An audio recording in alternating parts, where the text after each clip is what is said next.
boa noite. Deixa eu colocar aqui o nosso tema de hoje. Ó, agora eu aprendi a colocar o tema. Quando eu esquecer, vocês me lembrem, certo? Oi, professor. Muito pontual esse professor.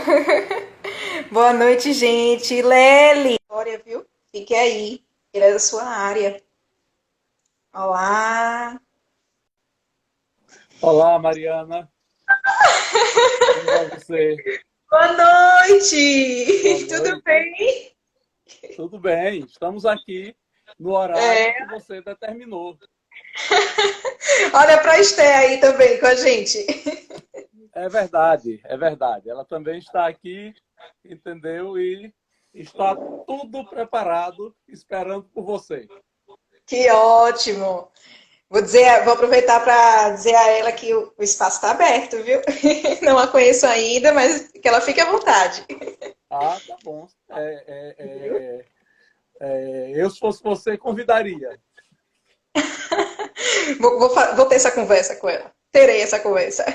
Já está Bacana, entrando uma legal. turma aí, Eli, Joab. Alguns são Ah, amigos Joab meus, outros são é amigos fera. seus. Joab dá muito certo. Eu gosto muito dele. Ó, que bom. É seu aluno? Não, o Joab foi meu. Não é Joab que é professor da Universidade Federal de Sergipe, Eu não que é da sei. área de Não. turismo. Ele deve dizer aí, ele deve avisar. Entrou Aham. Ítalo.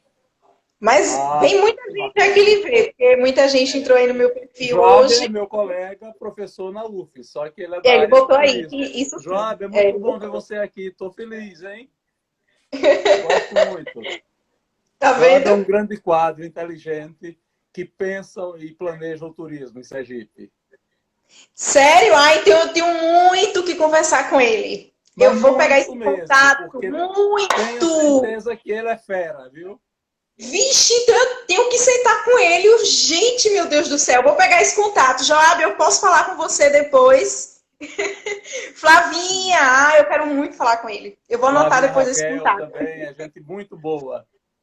Ah, a Flavinha é um amor. Trabalhei com ela lá Eu no também, DIS, coincidência, né? na inspeção. Que joia, que bom que tem um monte de gente legal aí hoje, né? Para acompanhar a Muita gente gente aqui. boa, é. Que Que bom. bom. Eli também, ele era professor lá em Pacatuba comigo. Vou lhe chamar, Aham. Joab, depois. Então, pessoal, eu sei que só tem gente conhecida aqui, mas a única formalidade que há nessa hora do anônimo é a apresentação do anônimo, né? Hoje nós não temos um anônimo. Muito conhecido esse anônimo de hoje, já é famoso já. Então, nós estamos hoje à noite aqui na Hora do Anônimo com o professor Jorge Carvalho. Ele é professor da Universidade Federal de Sergipe. Não fique emocionado. Segure esse É, celular. eu Vai dar tudo tô arrumando certo. ele aqui para ficar bacana. É o Ele enquadramento que eu tô tentando ajustar. Agora eu acho testando, que eu né? consegui.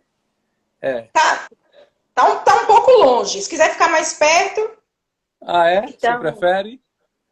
Porque ficou um pouco distante. Porque depois eu faço umas fotos para fazer um resumo, Assim, tá aí bom? ficou bom. Tá ótimo. Oi, Isa. Ricardo já está aí. Então, o professor Jorge, ele é professor da Universidade Federal de Sergipe, já foi secretário estadual de Educação, né? Eu trabalhei junto com a equipe que ele montou lá no Serviço de Ensino Fundamental, que era coordenado pela professora Svetlana. Foi uma honra para mim, foi uma experiência incrível aquele ano que eu passei lá. Ele é apaixonado por fotografia. Dei uma olhada lá na página que está marcada. Ele tem fotos lindas, lindas mesmo. Um olhar a lua, acho que é a que ele mais admira. Essa lua. É Tem muita verdade. foto bonita. Todo mês na lua cheia eu faço uma foto. Já percebi. São lindas. E se descobriu agora, né, um cronista. Um ótimo cronista, inclusive, textos muito bem detalhados. Eu acho crônica assim, uma produção muito difícil de escrever e ele tem feito isso muito bem. Né? Então, é com essa personalidade que nós vamos falar hoje. O tema da live está aí fixado, né? o novo normal. Eu não ousei preparar nenhuma pergunta, eu vou ouvir, aprender, e aí lá no final eu tiro minhas dúvidas, faço comentário, e vocês também podem ir interagindo, que eu vou anotando aqui. Sim, Lúcia, a Lúcia está dizendo, o meu tio é show. Ah, Lúcia Barreto. Laís, Adoro, Lúcia, um beijo. Laís também está aí, veio ver a gente. Então pronto, só tem gente boa aqui. Estamos cercados de Cristiane boas Tavares, ó, energias. chegou aqui. Pois é. A hora que quiser, a palavra é sua. Ah, já está valendo? Já está valendo. Bom, muito obrigado, Mariana, por me convidar. Eu acompanho você, fico aqui assistindo a Hora do Anônimo e tinha a maior inveja das pessoas que você convidava, né? Obviamente, as pessoas serão convidadas por serem talentosas, por terem o que dizer, né? Por poderem estar aqui conversando. E eu ficava, será que algum dia eu terei uma chance? Né? Eu acho que não tenho muita coisa para dizer. Quem sabe, né? Um dia ela resolve me convidar. E não é que um dia você resolveu me convidar, e aí eu fiquei feliz e grato, né? E estou aqui para conversar. Eu vou começar a conversar sobre esse tema que você propôs. Eu sou muito falador, muito conversador, né? Então, se eu estiver falando demais, que você me interrompa para a gente dar oportunidade para as outras pessoas falarem, para você também falar, não é porque se deixar por minha conta, eu disparo a falar e não falo mais. Eu não paro mais, perdão.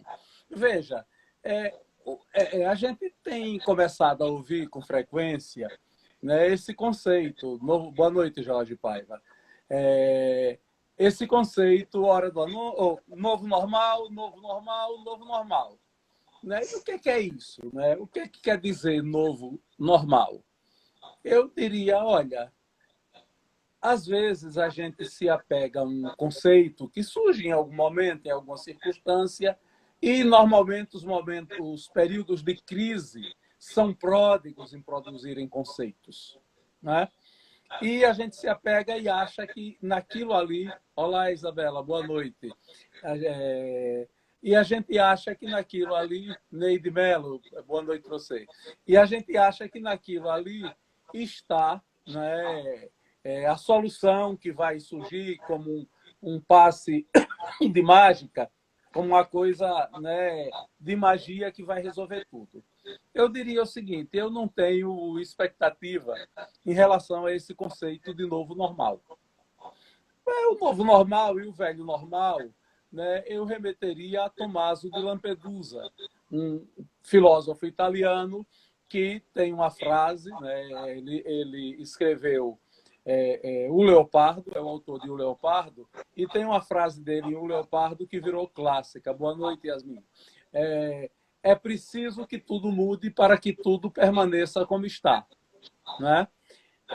Ora, é preciso que tudo mude para que tudo permaneça como está. É assim que eu vejo o novo normal. O novo normal é um conceito que nos remete a uma ilusão de que tudo vai mudar. Boa noite, Thalita Cerqueira.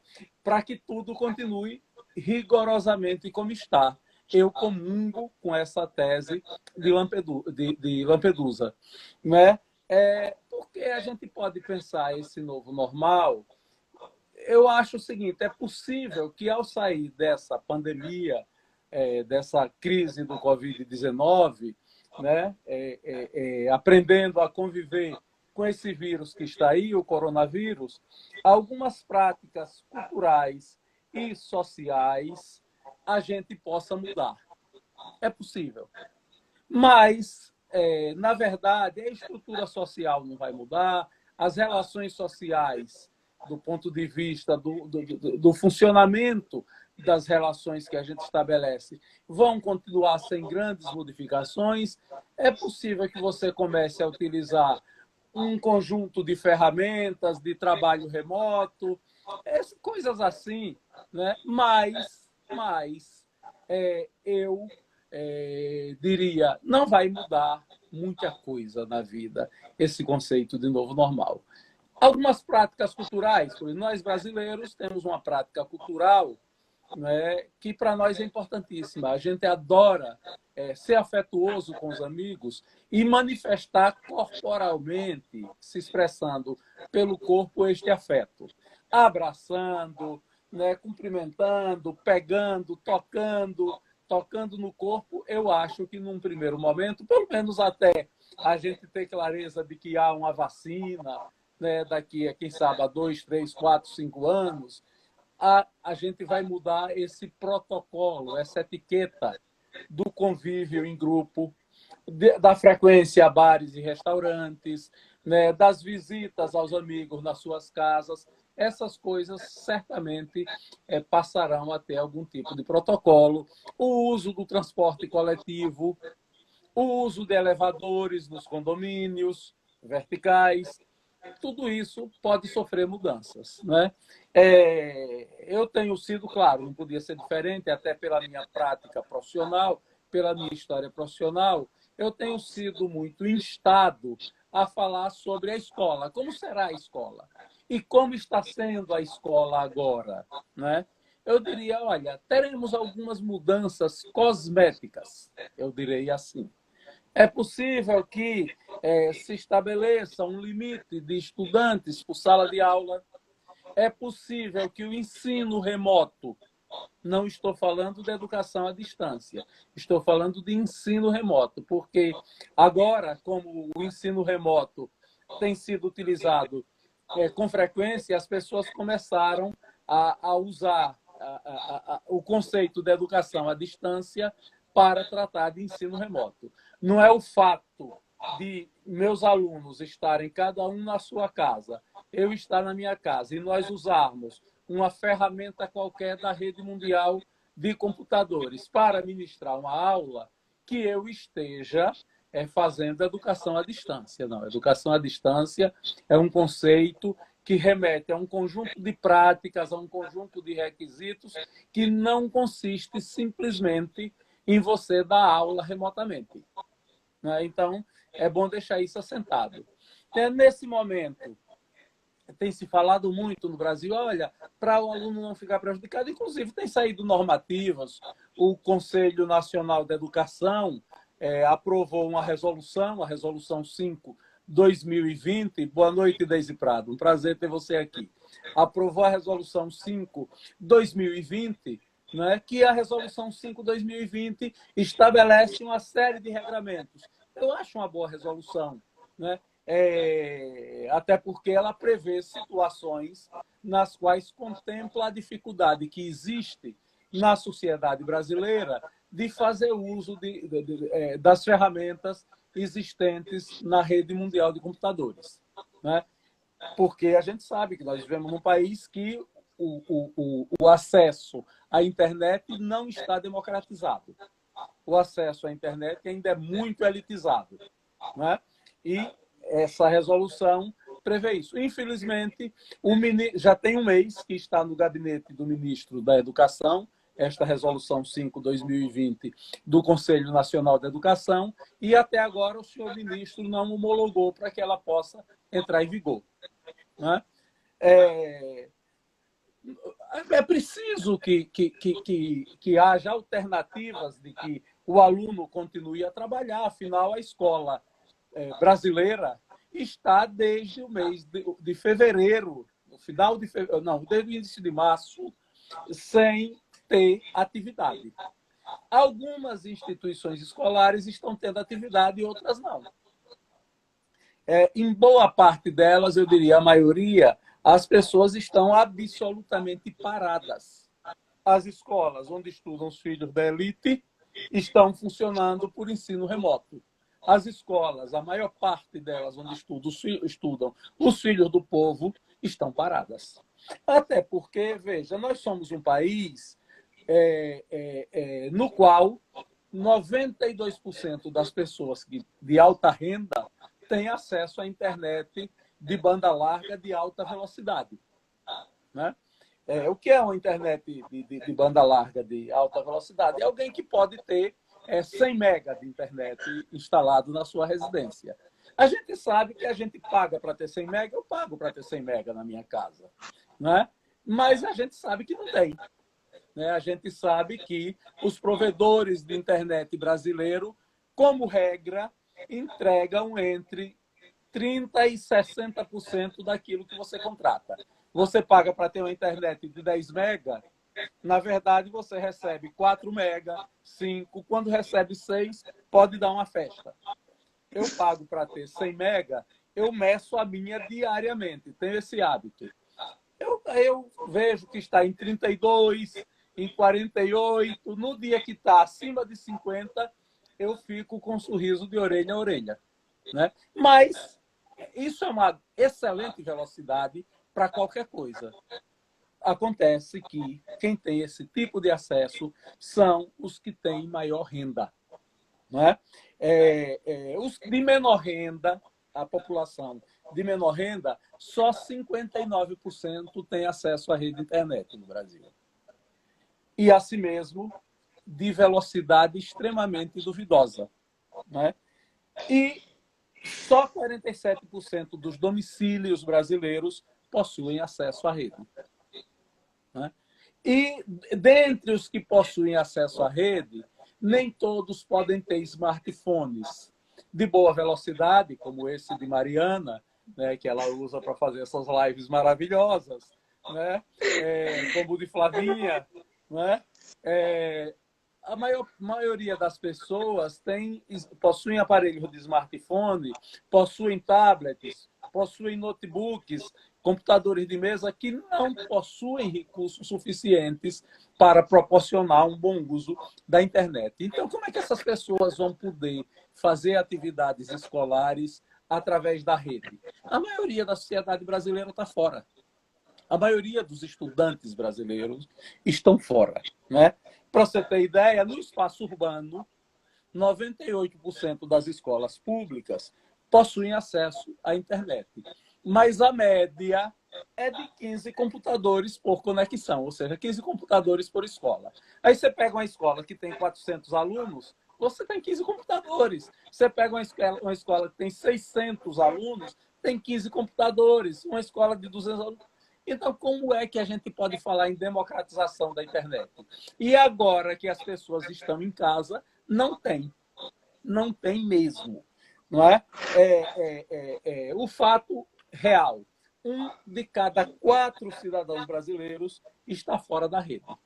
Sabe o que é que isso significa? Nós temos 46 milhões de brasileiros que não têm formalmente internet. Eu falei formalmente, porque eu acabei de citar exemplos que, dentre aqueles que possuem, nem todos podem ter acesso a fazer um download, a fazer um upload, né? A usar efetivamente os recursos que a rede coloca à disposição de quem tem condições de pagar para ter acesso a todos os recursos, a todos os meios, né? Na zona rural brasileira, somente 34% das escolas possuem acesso à rede. Né? Como é que a gente vai falar em ensino remoto nesse país? Né? 46%, ou seja, metade. Falta 4% para ser a metade formal. Das escolas rurais brasileiras não possuem um único computador. Não possuem um único computador. Veja o que é isso. Olha, é possível que as coisas estejam funcionando em algumas escolas, claro. Nós temos algumas escolas da zona rural, ou na zona urbana, perdão, que têm melhor infraestrutura. Mas essa não é a regra, esta é a exceção. Né? A gente tem que compreender que isto é exceção e não regra. Né? 41% dos moradores da zona rural não possuem nenhum tipo de acesso no lugar onde residem. Veja, não possuem nenhum ponto de acesso. Eu não estou falando de equipamento, eu não estou falando de velocidade, não estou falando nada disso. Eu estou dizendo não possui um ponto, não pode se conectar. Conectar para mandar um WhatsApp, uma mensagem, um recado. Oi, Mariana, seu dia foi bom? Não pode. Essa coisa singela, não é? Então, veja, no estado de Sergipe, o acesso é de 34,8%. 34,8%. Então, como é que a gente vai falar, né, em acesso à rede de computadores?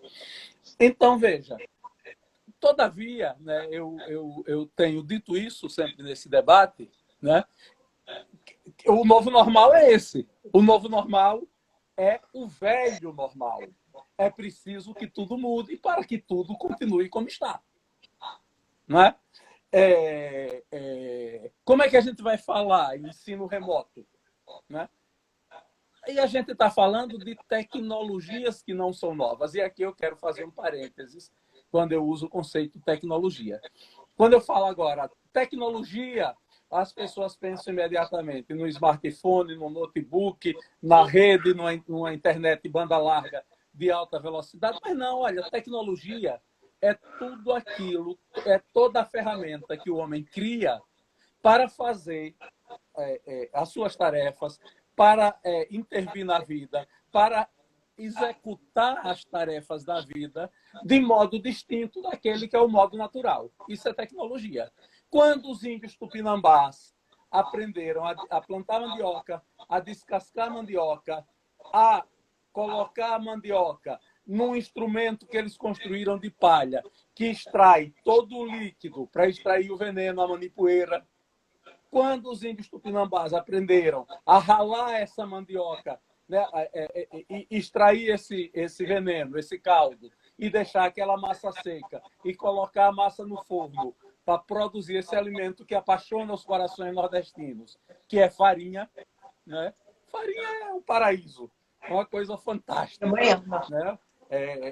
Compete com cuscuz de milho, com essas coisas, né? É uma delícia, é uma maravilha que a gente criou a partir do que a natureza nos ofereceu. Quando os índios tupinambás aprenderam a fazer farinha, eles estavam empregando tecnologia. Isso é tecnologia. Não é? Ou seja, é uma ferramenta que você usa para aperfeiçoar a vida. Do mesmo modo que está aqui com você nessa live e com esses amigos todos que vieram nos dar a satisfação de nos fazer companhia, né? É usar a tecnologia, né? Para trocar ideia, para maturar as coisas. Né? Ora, falar de ensino remoto, ou mesmo, se eu quiser, o conceito mais complexo e uma outra forma, falar de educação à distância, não é novidade. Esta não é uma tecnologia nova. Né? Se a gente for pesquisar os jornais do ano de 1904, você vai encontrar no Jornal do Brasil anúncios de curso de datilografia à distância. É possível que Mariana e a geração dela não entenda a importância de saber datilografia. Né? A geração de Joab não entende. Eu sei. A minha entende, porque na minha geração, quem não tivesse um diploma da escola de datilografia não ingressava em nenhum concurso público. Não conseguia trabalhar no Banco do Brasil, que era o emprego dos sonhos de todas as pessoas. Né? Ou seja, se ensinava em 1904, né, datilografia pura educação à distância, por correspondência. A pessoa preenchia o cupom do Jornal do Brasil, mandava pelo correio, pagava, mandava o comprovante de pagamento e recebia pelo correio as aulas ensinando a datilografia. E fazia o curso completo, né, e ganhava um diploma de datilógrafo. Né? Ora, em 23, o ensino à distância, o ensino remoto, a educação à distância, chegou ao rádio no Brasil. Quando se criou a primeira emissora de rádio brasileira no Rio de Janeiro, foi a Rádio Sociedade do Rio de Janeiro, criada por um grande cientista brasileiro, que foi Roquete Pinto. Não é? Depois as pessoas chamavam vulgarmente a Rádio Roquete Pinto. Né? Joab disse que fez curso de datilografia na década de 1990. Joab, você perdeu seu tempo, não servia mais para porcaria nenhuma. Hoje os meninos digitam com 2 polegares numa velocidade monstruosa, né? Melhor do que a velocidade que eu tinha quando digitava com os 10 dedos. Né? Já mudaram as E teclas olha já. que eu estudei. Como é, Mari? Já mudaram as teclas já. Já, exatamente. Antes era com a mão esquerda, A, S, D, F, G. Aí batia o espaço, a barra do espaço. C cedilha, com a mão direita, L, K, J, H. Aí batia o espaço. E assim você ia subindo e descendo no teclado. E Eu vi muito minha mãe se fazer isso. cobria o teclado com a tábua para a gente fazer ditado às escuras. Né? É para Minha mãe era aperfeiçoar. craque nisso aí. Pois é, exatamente. Veja, em 23, quando foi criada a Rádio Sociedade do Rio de Janeiro, a única coisa a qual a rádio se dedicava era fazer a educação. A Flavinha está dizendo que é verdade, essa velocidade dos polegares dos meninos chega da raiva. Concordo com você, Flávia.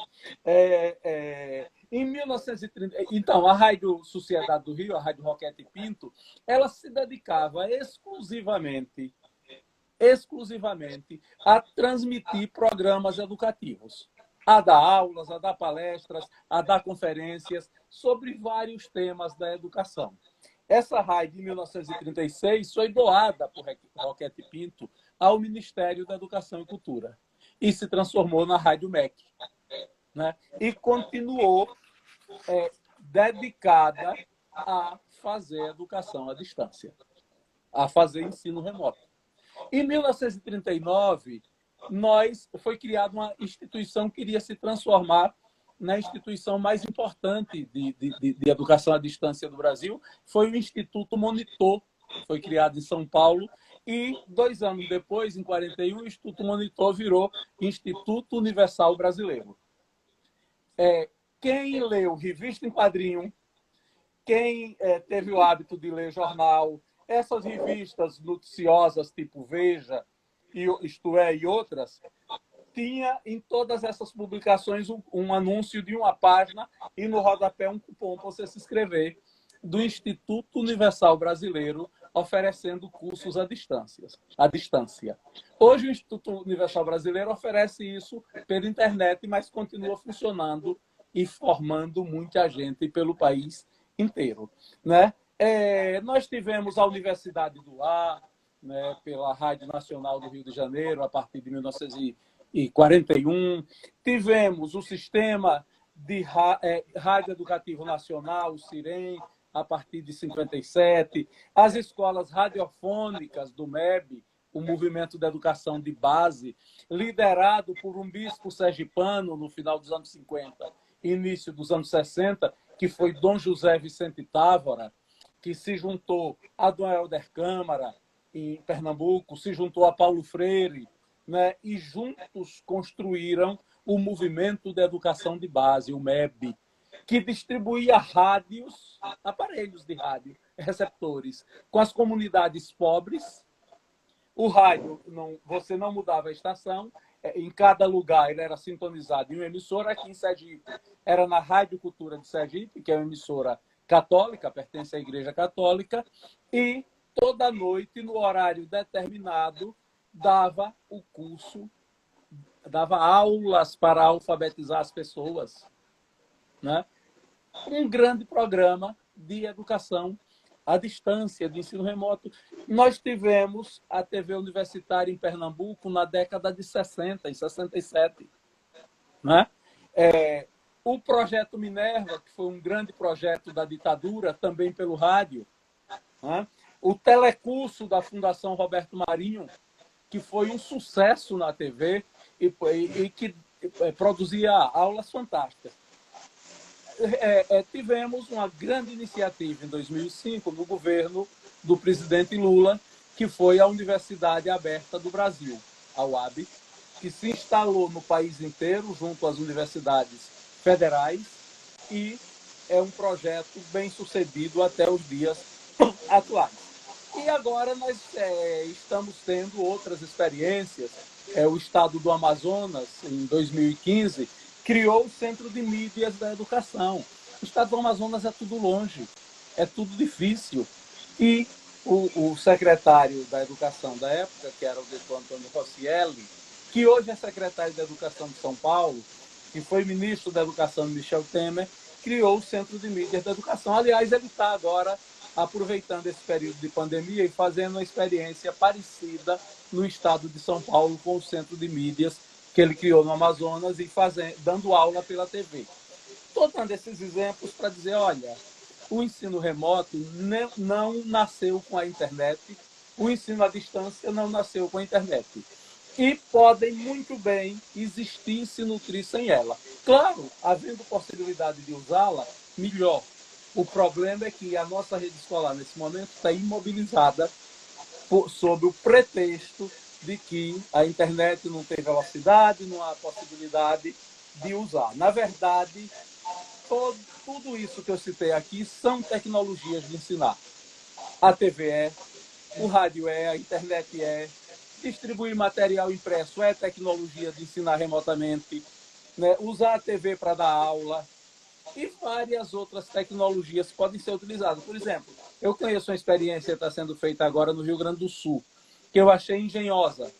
As escolas, para não perder o seu estoque de alimentos do programa de alimentação escolar, de merenda escolar, o professor Cristiano Ferronato, boa noite, um prazer tê-lo aqui. Olhe, feliz aniversário, viu? Não pude lhe dar um abraço pessoal, porque você sabe que não é recomendável nesse momento. O Pedro Amarante também está aqui, que bom revê-lo. Mas, Cristiano, ó, abraço de coração fraterno, feliz aniversário para você.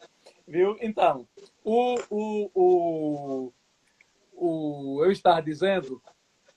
E a deixa eu achar o TV, eixo. rádio, material impresso, Eu tudo conheço a é experiência que está sendo feita no Rio Grande do Sul, que eu achei bem legal. As escolas estão distribuindo o estoque de alimentos, formando cesta básica e distribuindo com as famílias dos alunos que necessitam. O que é que algumas escolas do Rio Grande do Sul fizeram?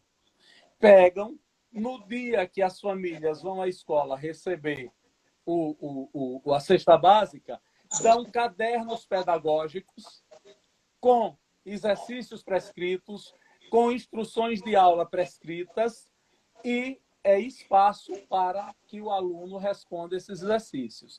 Quando vai da próxima vez para outra sexta, leva o caderno que recebeu da vez anterior e recebe um novo caderno. Eu achei engenhoso isso, né? Para ter atividade escolar e para o menino não ficar em casa distante da prática de ensinar e aprender as coisas da escola, né? Na verdade, o seguinte, a Covid-19, o novo normal, está servindo para ampliar as desigualdades sociais do ponto de vista da rede escolar, do ponto de vista do funcionamento da escola. Porque enquanto os filhos das famílias abastadas continuam recebendo todo tipo de assistência, alguns em casa têm um estúdio, né? Com mesa, com câmara, com microfones, com programas e recursos para edição. Olha aí, Juliana Fontes está me dizendo que na escola dela estão fazendo algo semelhante. Aplausos, viu? Parabéns. Vocês estão de parabéns por estarem fazendo isso na prefeitura, porque, infelizmente, essa não tem sido a regra brasileira na escola pública. Fico feliz quando vejo iniciativas como essa. Parabéns a você, Juliana, e parabenize seus colegas que estão lá na sua escola. Então, veja, esse novo real está acentuando as desigualdades sociais existentes. Porque enquanto aquelas famílias abastadas podem colocar um arsenal de tecnologia eletrônica, tecnologia digital, a serviço dos seus filhos, as famílias que muitas vezes vivem 6 pessoas numa casa de 2 cômodos, ou de 3, ou de 4, e que não tem acesso à rede mundial de computadores, tem que competir em aprendizagem na sociedade competitiva, na sociedade de mercado, com esses outros filhos dessas famílias que podem colocar essa infraestrutura à disposição. Não é? Por isso que eu repito com Tommaso de Lampedusa, é preciso que tudo mude para que tudo continue como está. Não é? Ou seja, vamos pensar juntos. O significado de tecnologia e de novas tecnologias é o significado de mudança de práticas culturais. Mas isso não significa que essa mudança venha sempre em favor do povo. Isso não significa que essa mudança seja sempre, né, para beneficiar os mais carentes, aqueles que precisam mais. Nem sempre. Né? Muito obrigado, Pedro. Na verdade, há várias formas da gente ver as tecnologias. Outro dia eu contei uma história, já que Mari falou de minhas crônicas. Eu vou dar o exemplo aqui de duas crônicas que eu fiz que tratam de tecnologia. Outro dia eu fiz uma crônica sobre o primeiro refrigerador que chegou na minha família. Eu morava com a minha avó Petrina e chegou na casa dela uma geladeira Gelomatic. Gelomatic. Olha, chegar uma geladeira em casa era um evento tão importante, e com a tecnologia da época, a geladeira era enorme, né? Vinha dentro de uma caixa de madeira toda protegida, para não estragar o compressor, para não estragar o motor, não abrir a porta, isso, aquilo, outro. Era uma caixa de madeira monstruosa de grande, tão grande que teve que quebrar a fachada da casa e arrancar a porta para a geladeira entrar. Ou seja, chegou o ser mais importante da família, a época que era a geladeira. Eu sempre entrei por uma banda só da porta e saí. Mas a geladeira precisou tirar a porta que tinha, alargar a porta para que ela passasse a residir na nossa cozinha. Né? E quando essa senhora chegou, foi uma coisa todo mundo. Os vizinhos iam visitar para conhecer a geladeira, pedia para abrir a porta, para botar a mão lá dentro, para ver se era frio mesmo. Apesar de todas as prescrições e recomendações da minha avó e da minha tia, que moravam na casa, de que não podia abrir a porta toda hora. E tá certo, porta de geladeira não é para estar abrindo por brincadeira, não. Veja, essa é uma tecnologia, a tecnologia do refrigerador, que culturalmente tem um impacto grande sobre a vida de todos nós. Né? Sobre os modos de se alimentar, sobre os modos de viver, sobre as práticas de consumo doméstico. Né? Aquela coisa de ir à feira um dia por semana e comprar a carne, isso, e aquilo, e aquilo, e aquilo. E quando chegar a fazer uma operação de logística enorme para cozinhar tudo e conservar para não perder, né? Pois os vizinhos iam, Eliane, visitar a geladeira de vovó Petrina. É algo cinematográfico mesmo. Pedro Almodóvar faria uma narrativa maravilhosa dessa visita. A gente ouve muito falar dos televizinhos, que nós também tivemos quando chegou a primeira TV, né? Mas os gelovizinhos, né? É uma coisa que eu observei lembrando disso. Né? Então, veja, na verdade, essa tecnologia de refrigeração, né, primeiro, é uma tecnologia que começou há muito tempo usando os recursos da natureza, sem transformar a natureza. Recolhia gelo onde tinha, guardava em caixas cheias de serragem e transportava essa mercadoria para outros lugares para ela ser utilizada. Claro que, ao fazer isso, não se perdia metade do estoque, porque quando chegava lá já tinha virado água, uma quantidade muito grande. Né? Mas a partir de 1856, alguns australianos, alguns físicos, começaram a descobrir técnicas de produzir máquinas de refrigerar. Né? As primeiras consumindo querosene, refrigerava usando querosene, através de choques térmicos que ocorriam dentro das câmaras da encanação daquele equipamento. Né? A partir de 1930, da década de 30 do século passado, o Brasil começou a fabricar geladeiras artesanalmente em Santa Catarina, né? Catarinenses oriundos da Alemanha, né? Usando essa mesma técnica do querosene. Né? E a partir de 47 começaram a fabricar no Brasil as primeiras geladeiras elétricas. A primeira fábrica foi a da Consul, né? Ou seja, um novo real na vida brasileira, um novo real no funcionamento das cozinhas das famílias brasileiras, um novo real nos hábitos de alimentação. Mas um novo real que chegou na casa dos ricos, um novo real que chegou nas famílias de classe média mais abastadas. Nas famílias pobres, até os anos 80 do século XX, uma porção significativa não possuía esse eletrodoméstico, né? Aqui, a Ana Cláudia está me dizendo que nasceu num povoado e a casa dela foi a primeira a ter TV. E a vizinhança ia Assistir o toda para a casa jornal. dela à noite para ver o bonitão do Cid Moreira, né? Loren, bom ter você aqui, um prazer, viu? Loren Valadares. Eu dei um abraço no tio Wesley. Então,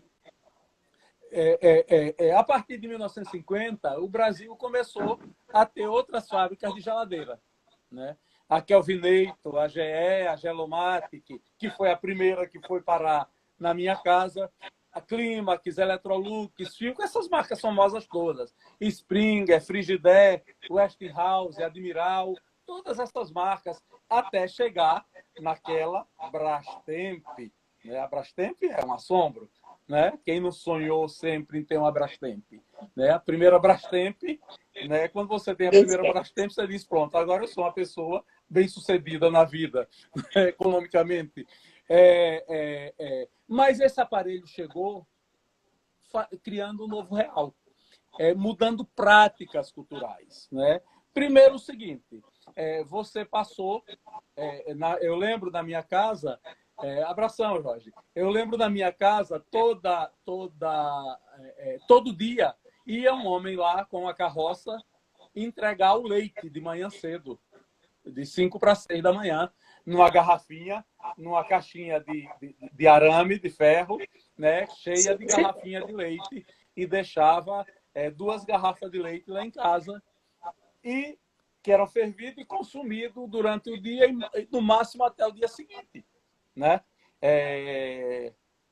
Não era pasteurizado, era um leite gordo, né? E que rendia boas natas, e fazer bolo de nata era uma coisa espetacular, né?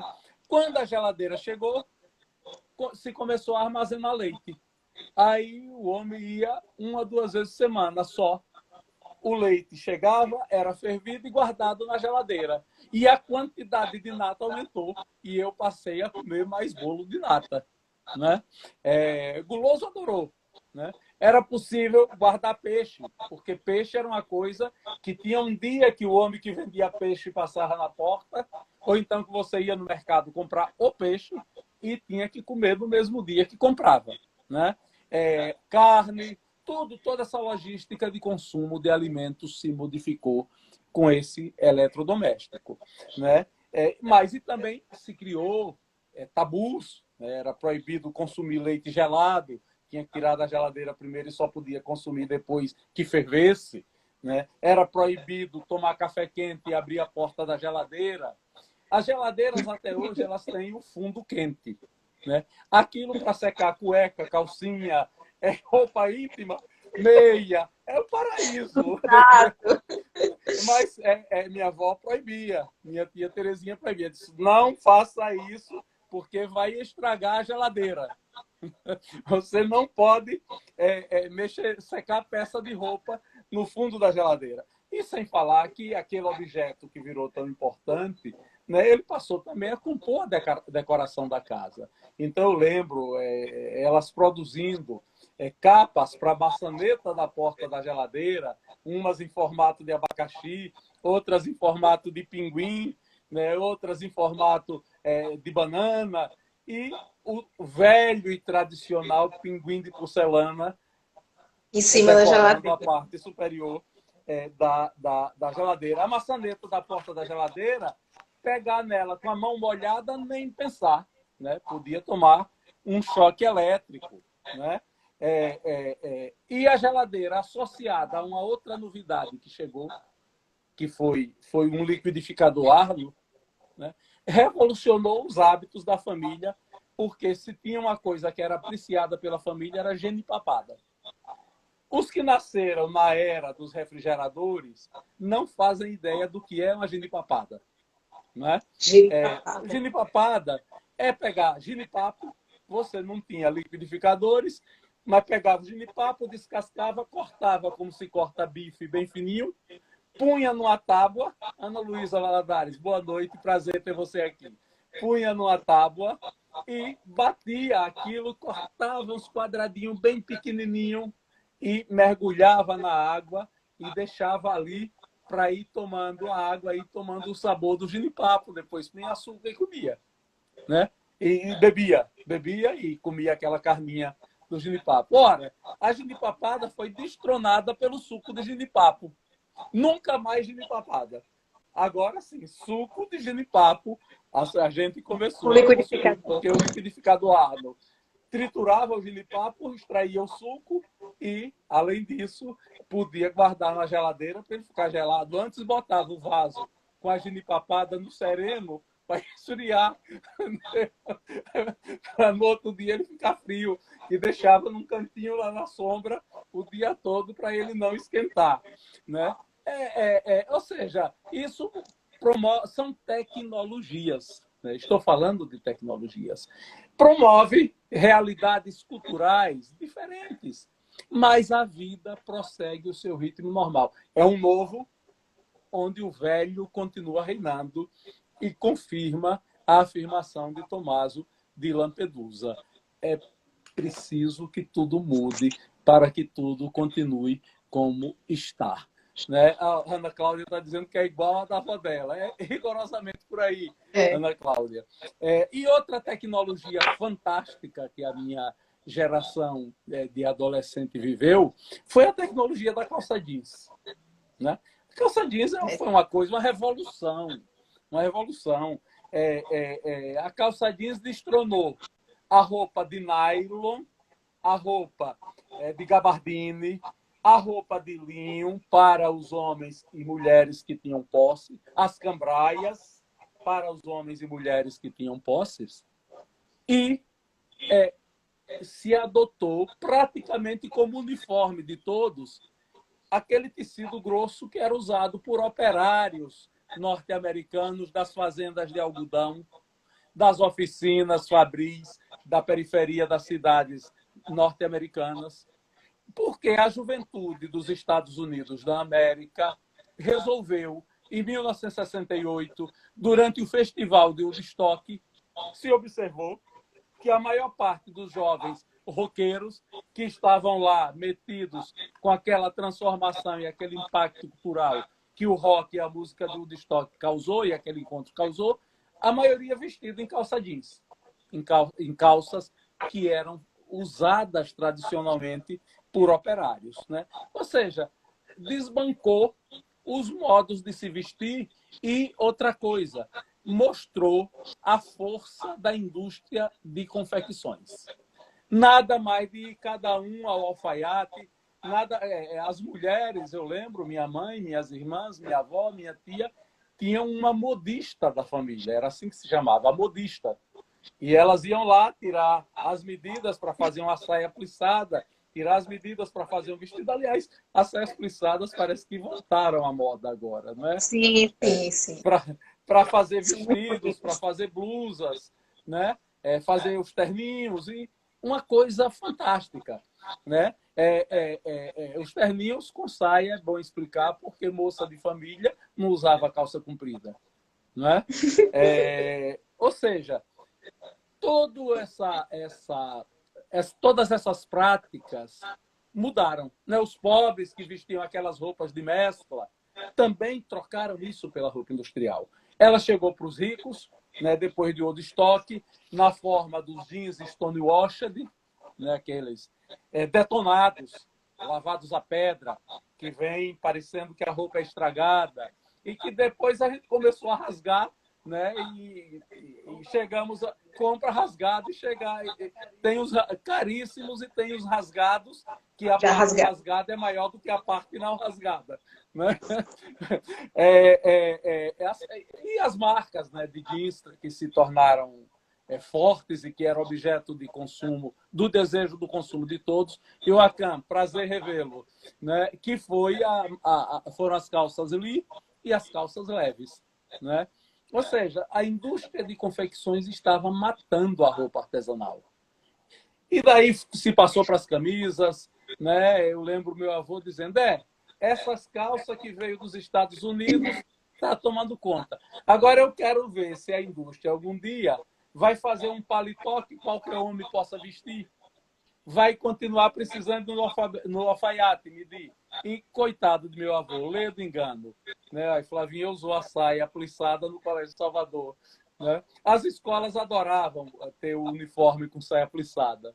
Né? Então, veja, meu avô estava enganado, meu avô Epifânio, o pai do meu pai. Você compra paletó, calça, o que quiser industrializado. Né? Os preços, quando elas surgiram, eram muito caras. Né? E, além disso, era de difícil acesso. Em Aracaju, eu lembro, eu adolescente, só tinha, primeiro, uma loja que vendia. Era a loja Importase. Né? Depois apareceu uma loja chamada Leves, uma outra Jimmy's, né? Que foram as lojas que venderam essas roupas de jeans norte-americanas importadas. Né? Marluce, boa noite, Marluce. Anderson também, que bom encontrar vocês. E também tinha o contrabando, né? Tinha uma pessoa famosa na Praia 13 de Julho que todo mundo ia lá comprar suas roupas importadas. Né? E os mais pobres, que não podiam comprar, mas ficavam seduzidos pelo consumo, porque o consumo ele tem essa capacidade, né, da sedução, de estimular o desejo, de fazer com que você gaste. Né? Os mais pobres começaram a consumir um tipo de brim mais barato e menos sofisticado, que eram as calças de brim coringa, né? As calças faroeste. E chegou depois uma outra marca, que foram as calças US Pop. Né? Ou seja, estou dando exemplos do uso de tecnologias, da criação de coisas que se normalizaram, que passaram a ser novo normal, em momentos de crise, em momentos outros que a economia não estava em crise, a sociedade não estava em crise, mas que estava impactada por mudanças, como foi o Festival de Estoque, e o rock mudou a música do mundo, não é, na década de 60 e na década de 70 do século XX. Mas para dizer o seguinte, olha, o conceito de novo normal não quer dizer que a vida vai mudar. Né? Mais uma vez, a velha tese de Tommaso de Lampedusa. É preciso que tudo mude para que tudo continue como está. Eu vou dar uma parada por aqui para ver se Mari quer discutir comigo, se quer estimular, provocar, debater, ou outras pessoas que estão aqui reunidas conosco querem fazer isso, Mari. Era a minha provocação inicial, era essa. O pessoal que está aí ao vivo pode falar, pode se pronunciar, nós estamos aqui atentos. Então, eu estava viajando, eu já tinha lido as duas crônicas, eu li as duas, essas, né? Eu li outras também, mas essas duas que ficaram marcadas e elas são tão detalhadas quanto o senhor contando. E o senhor foi falando e eu fiz aqui diversas viagens. Eu falei, poxa, realmente, assim, eu não peguei a chegada da televisão, eu não peguei a chegada da geladeira, mas eu lembro da barraca de camping. Meu pai gostava muito de caçar, de pescar, e ele acampava muito. E no verão ele montava essa barraca de camping lá no quintal para a gente brincar. E aí todas as crianças da rua, elas iam no verão pro quintal lá de casa para brincar na barraca de camping. Então, e assim, você tinha que fazer parte de quem ia ficar dentro, não de quem ia ficar fora, brincando no quintal. Quem que morava na casa que era barraca de camping, né? E quem que morava debaixo da árvore. Tinha isso. E aí eu fiquei lembrando, né, que eu não vi a chegada, acho que a tecnologia que mais me marcou no meu tempo foi a antena parabólica. Por quê? Sim. Porque ela chegou, quando eu ia fazer 15 anos, ela era assim, sucesso. Tem uma televisão com antena parabólica, era... E meu pai fez assim, olha, eu não posso lhe dar uma viagem, nem baile de debutante, né? Que era o que toda menina de 15 anos queria. Era uma viagem, um baile de debutante. Aí ele fez bem assim, eu não tenho dinheiro para isso. Bora ver outra coisa, bora pensar em outra coisa. E eu lembro que eu ganhei uma televisão com uma antena parabólica, porque Uma maravilha. foi Ganhou o meu mundo. presente de 15 anos. E aí, quando você diz assim, é preciso que tudo mude para que tudo volte ao normal, eu pensei comigo, né, que besteira assim, que eu nem uso televisão. Eu falei, meu Deus do céu, como que a televisão teve um significado tão importante assim na minha vida? De 15 anos, você ganhar uma televisão a cores, com antena parabólica, né, com aquela parafernália toda. E, de repente, hoje que você tem televisão de todo tipo, que acessa a internet, né? E fica enfeitando a sala. Fica enfeitando. Não tem, né, tanta utilidade. Não tem nem tanto uso, nem tanta utilidade. Pelo menos na minha rotina não tem. Né? E aí essa frase ficou marcada nisso. É preciso que tudo mude para que continue a ser como era, assim. Porque não é uma mudança de dentro para fora. Eu acho que por isso que ela não ocorre de fato. Né? São mudanças externas e que elas encontram esse bloqueio do interno. Né? Quem está aqui no mundo, nesse momento, vivendo essa pandemia, né? Vivendo esse cenário de crise econômica, né? Dessa doença, de tantas mortes, será que nós estamos abertos a essa mudança? Né? Somos possíveis de fazer a mudança acontecer? Né? Então, realmente, é bem mais provável que tudo continue sendo como era, porque nós vamos continuar sendo os mesmos. Né? E aí, o senhor falou da questão do acesso, né, da internet. Eu fiquei lembrando dos meus alunos. Eu trabalho, dou aula hoje lá no povoado de Pedrinhas, e lá não tem nem sinal de celular. Imagine, né, internet, eles terem condição. Então, eu lembro que na primeira semana a gente tentou pegar o número dos meninos, formar grupo de WhatsApp, alguma coisa, e não tinha como. Quem tem celular lá precisa pagar para ter internet, para poder usar, porque não recebe nem ligação. Quando a gente está lá, não tem nem sinal. E realmente a escola parou. E aí você pensa, vamos fazer atividades impressas, né? E aí a escola tem material para dar para todos os alunos, né? Você vai dar para uns, para outros não, como fica o infantil, o pai já não acompanha quando está o professor na escola, imagine agora que não está. A gente tentou divulgar as aulas da PRP, né? Mas os meninos não assistem, não acompanham, não têm interesse. Então, tudo o que o senhor foi colocando, eu fiquei aqui pensando, né, no tanto de realidade, no tanto de realidade que tem. O senhor fez todo um resgate histórico aí perfeito, muito divertido, inclusive. Eu amei ouvir, mas com esse choque, que isso também é característico seu, né? O senhor traz assim a realidade nua e crua, não quer nem saber. Vem mesmo assim com muita sensatez, com muita retidão, diz, ó, é a realidade isso aqui, não fiquem sonhando que vocês vão acordar em escolas montadas em EAD para poder dar aula, que vocês não vão acordar assim. E não vamos mesmo. Quantos anos, olha, há quanto tempo o laboratório de informática chegou na escola e nós nunca utilizamos. Nós nunca utilizamos. Eu tenho certeza que até fevereiro desse ano, antes da pandemia, ninguém estava utilizando o laboratório de informática de sua escola. E aí eu lembrei disso porque quando eu estava em Pacatuba, lá tinha um laboratório todo montado, né, os computadores todo ajeitadinho, e ficava sempre naquela de que não tem monitor, não funciona, não tem monitor, não funciona, espaço com ar-condicionado e tudo. E um dia eu ficava muito pela secretaria, no turno oposto, ajudando a direção, a coordenação, onde uma moça do MEC ligou, não sei nem quem foi essa moça, e fez assim, olha, é do Leandro Maciel, tal, sim, é porque nós estamos enviando para aí 15 computadores, 15, como o senhor falou. Para quê? Para quê? Não, para o laboratório. Eu digo, mas aqui tem 15 aqui, ninguém usa. Aí ela, não, senhora, mas é porque nós precisamos. Eu falei, não, moça, pelo amor de Deus, não faça isso não. O que, é que a gente vai fazer com esses 15 que tem aqui? Você vai mandar mais 15? Mas aí a escola que tem que resolver. E aquilo me deu uma angústia tão grande que a diretora ficou na minha frente, Mariana. Eu falei, não, ela não pode mandar esses computadores para cá, porque a gente não usa, não faz nada, não tem onde colocar. Que dinheiro é esse? Aí eu fiquei naquele desespero. Mas aí os computadores chegaram, 15 computadores novos. Eu não sei para onde foram esses computadores que eram novos também, mas estavam fora de uso. E eu sempre me perguntei isso, meu Deus, como que as políticas, elas chegam sem chegar? As políticas públicas, principalmente na área de educação, elas chegam sem chegar, elas chegam e não acontecem. E aí o senhor vai me dar 3 minutinhos, porque nós estamos já com 1 hora. Eu vou entrar novamente, o senhor me chama de novo, certo? Me chame de novo, tá bom? Para encerrar só essa primeira parte. Que a gente vai continuar quem tá aí, aguarda que a gente volta. Aguarda um pouquinho. Beleza.